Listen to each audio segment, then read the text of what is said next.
Meditation is the process of looking within us. Pandit Shriram Sharma Acharya. Meditation is such a know-how that we will need in our worldly life as well as in the spiritual field.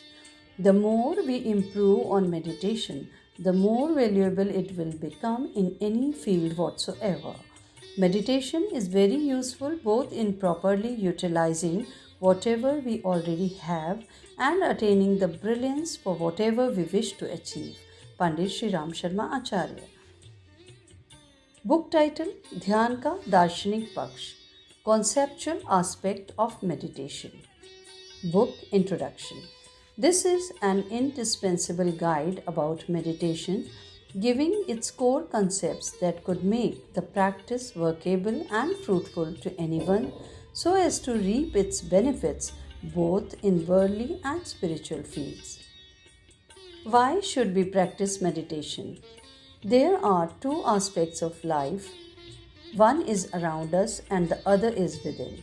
Human beings can see or experience the outside world very easily.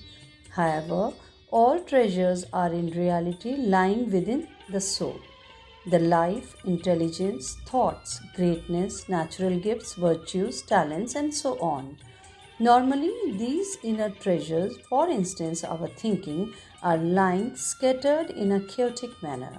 Meditation makes them become systematic and focused, to be able to apply them wherever desired to reap the relevant benefits.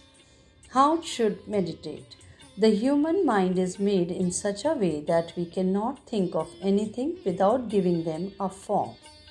Symbols are necessary for meditation. Any faith, whether advocating formless worship or with a form, knowingly or unknowingly make use of a form one way or another, whether it's an image, light, or sound. Light is a common medium used to meditate upon.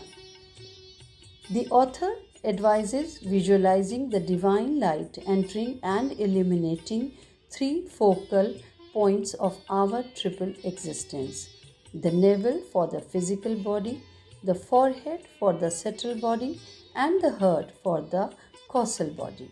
This will in turn make the attributes of that particular body develop and manifest the way we can see, experience, and benefit in various ways, making us master karma yoga, or work is worship attitude expressing through the physical body.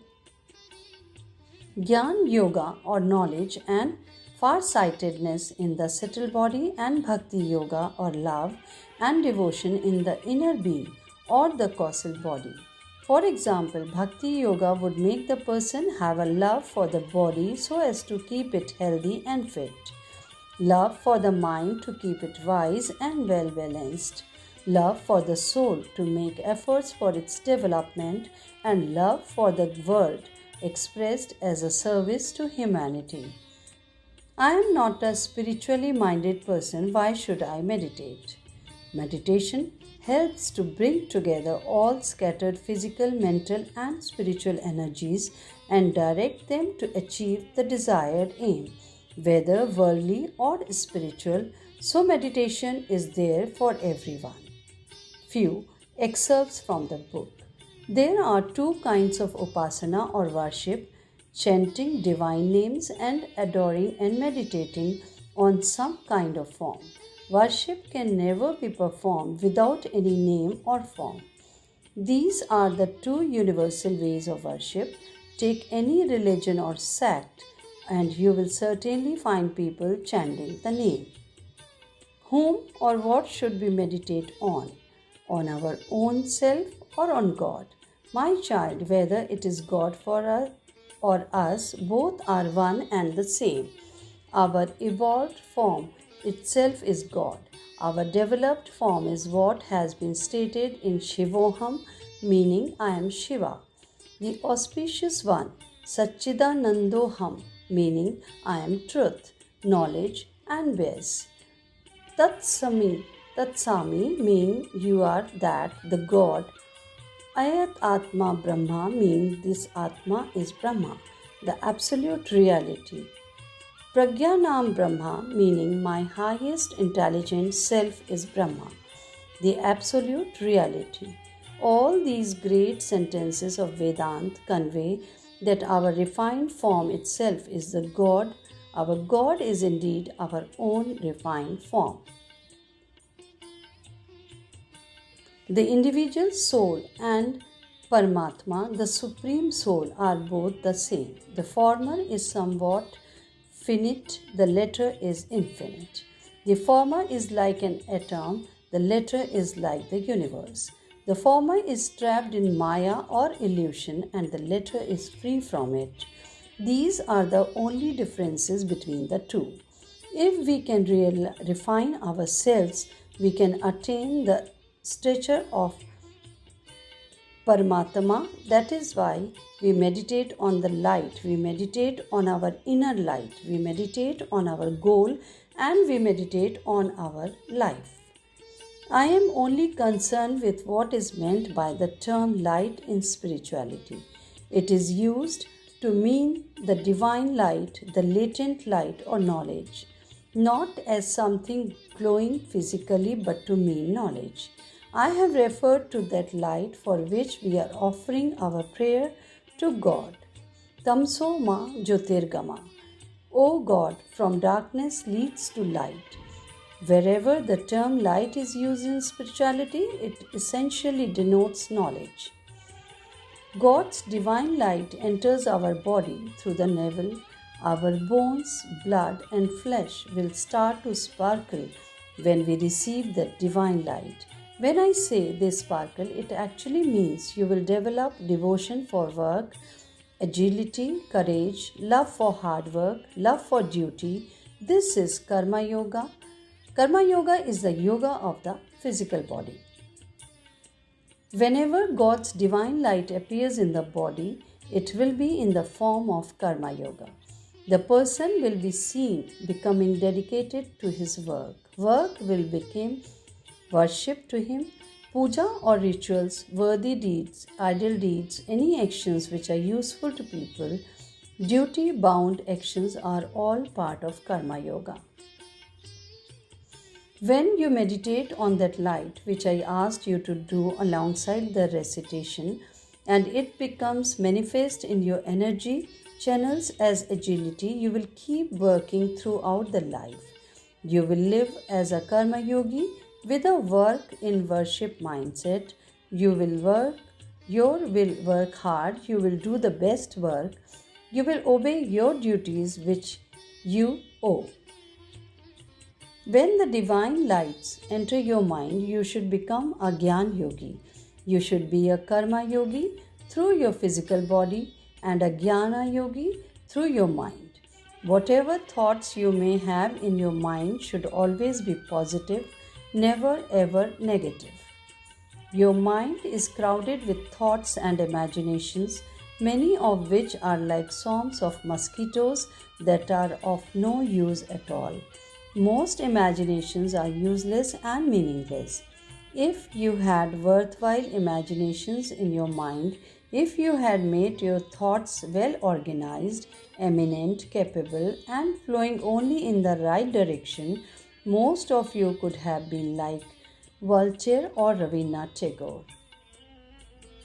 I have only one distinction, and that is I am a scholar. I am a scholar because I have made my thinking controlled and only flowing in the right direction.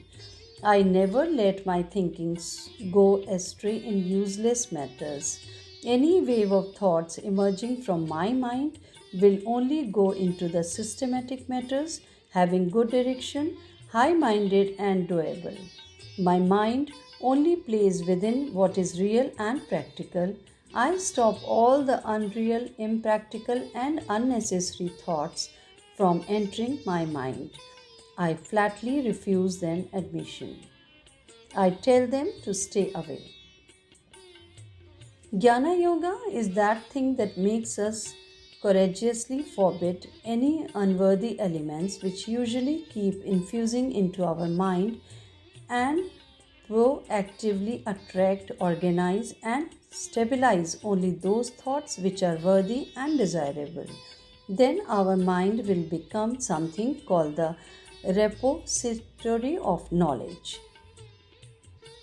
Spirituality is not a daydream, it is real and practical. It is directly concerned with this very life and this very moment.